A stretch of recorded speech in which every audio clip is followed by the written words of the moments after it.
Hey guys, welcome back. This is Mike, the marketing manager here at Benchmark Tool and Supply. Today we're going to be talking drones. Drones in construction have really kind of taken off, no pun intended.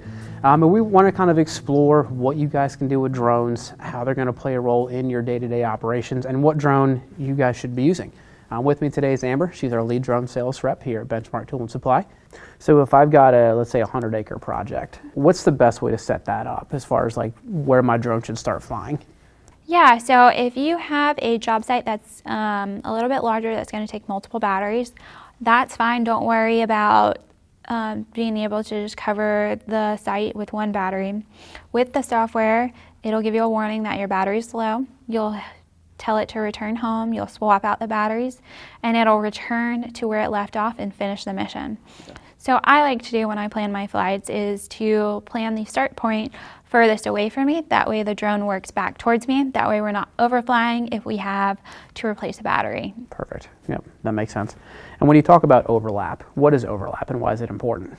Right, so when the images are stitched together to form an overall orthomosaic of the site, each image needs some type of overlap so it can stitch together. So the software finds key points in that overlap, and that's what stitches them together. Okay, gotcha. So the more overlap, I'm guessing, probably the better picture, the more accuracy you get.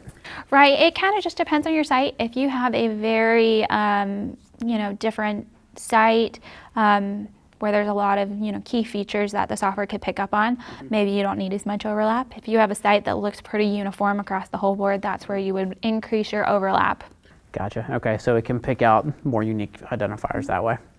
Now, are there, so you talked about different job sites and the missions, are there different missions for different types of terrain, or is it one mission and you just kind of select all your variables?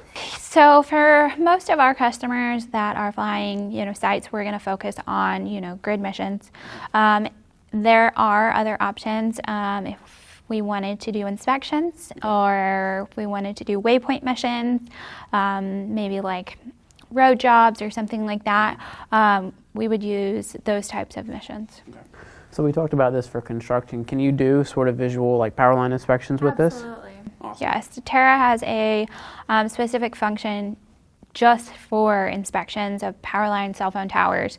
The RTK drone is great to use that with those missions just because of your accuracy in maintaining not being able to bump into anything you don't want to. Gotcha. So you're looking at the RTK, for construction sites, for mining sites, for inspection sites, grid missions, a whole lot of different features that this thing is capable of. It's not just go up, fly, take pictures, and get sort of a map. And you can take the data out of this, you can get some real-world application out of it.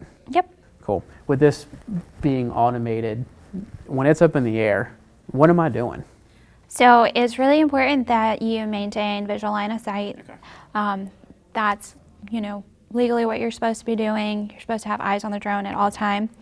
If not you, then you have visual observers helping you do that. Okay. You can glance down a little bit to see the live camera view, just to see what it's capturing. But it's important to just, maintain visual line of sight.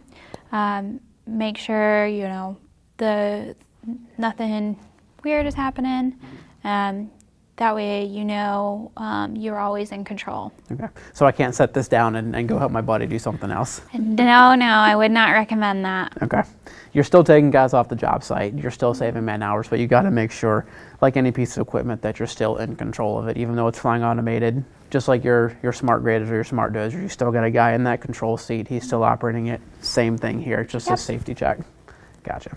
So right now, we're at the point where we've been in office, we've set our flight up, we've gone out to the field, we've got our base station set up, or we've connected to the N-Trip network. We have told the drone this is what we're flying, and we've set it off. It's gone, it's collected all of its pictures.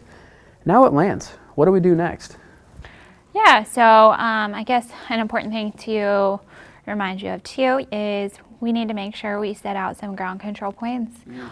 That's where our, TopCon, base and rover, and data collector come into play. So we can still use those. You can also, if you have two base stations of the DJI, you can use one as a base station and one as a data collector. Okay. But most of our guys, already have some Topcon-based rover data collector. So we just need to set a few points scattered throughout the site to tie down in our processing software. Basically, you just need something highly contrasting that you can view from the drone. So you can set out your control, fly, and then go around with the data collector, or you can go around the data collector before you fly. Either way, as long as the drone captures those images.